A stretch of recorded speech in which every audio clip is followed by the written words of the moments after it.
For me, it was always the story of the snake. When the water gets to your ankle, everybody's like, get out, that's enough water for you.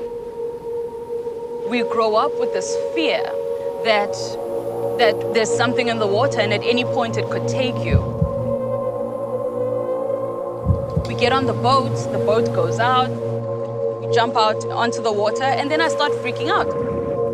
I'm drowning, somebody save me, I am drowning.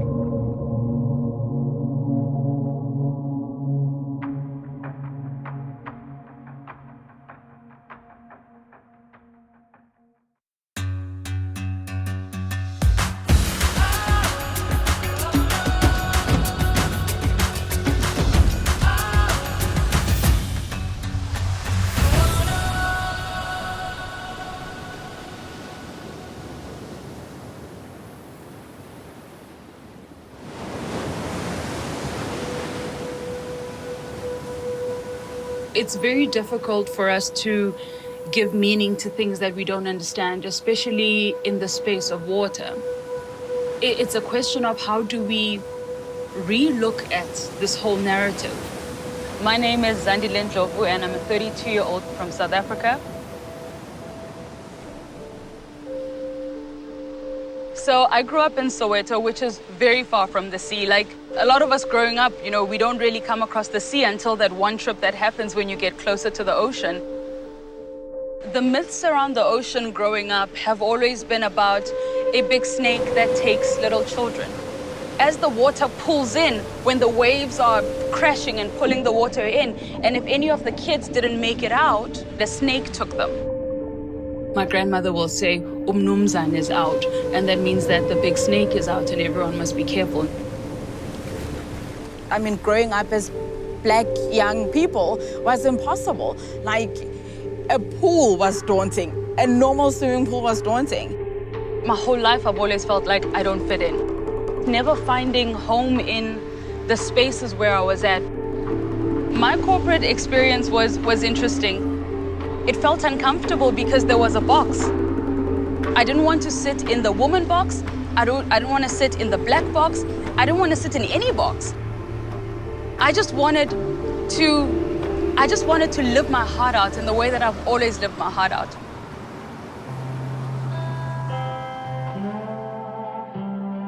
In 2016, I was going through a little bit of a hard time in my life. It was a little bit of a rattle at the end of my marriage. And I decided to go to Bali. I was riding my bicycle down to breakfast and I heard this guy saying, snorkel trip, snorkel trip. And I mean, I'd always wanted to go on a snorkel trip, but it had never happened. And so I signed up and the guy gave me my mask and snorkel fins and that was that. And we jump out into the water. As I watched the dive master at the bottom of the ocean, I took out my snorkel and I dived down to the bottom. And I was with him, picking up these shells and looking at him.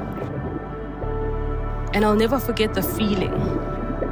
There was this place that existed that was for me. I had never in my life been more at home.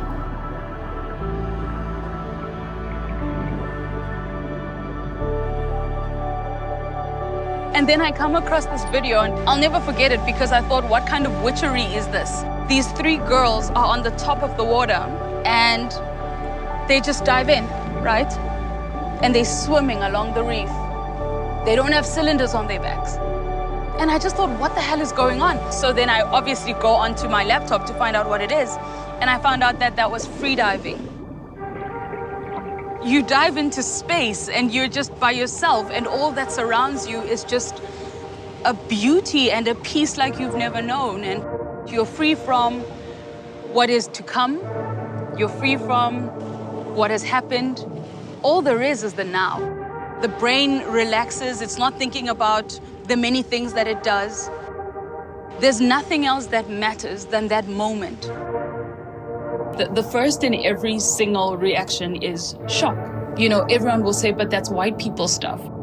But it's accessible to everybody. And the idea that water sports have always been white sports is incorrect. And we have a responsibility to kind of change that.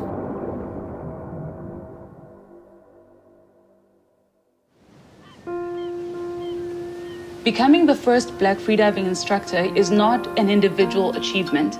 I think it's a country's achievement because it talks about opportunity and access and the ability to dream even from where we come from.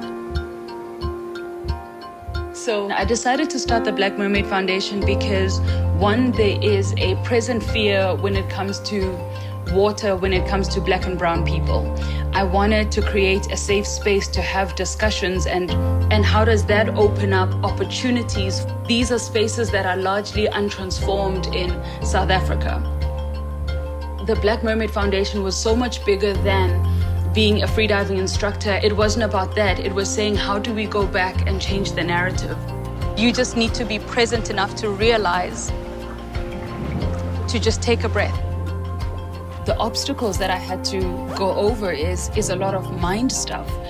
Detaching from the fears of deep waters, detaching from the fear of the unknown, and somehow finding what it truly means to be present. Could the snake be there? I don't know, but what I am is me, and I'm here, and all there is the present. Freediving has taught me that the ocean is an alive creature, and for me, as I go into the waters, I arrive here not with fear, but with respect.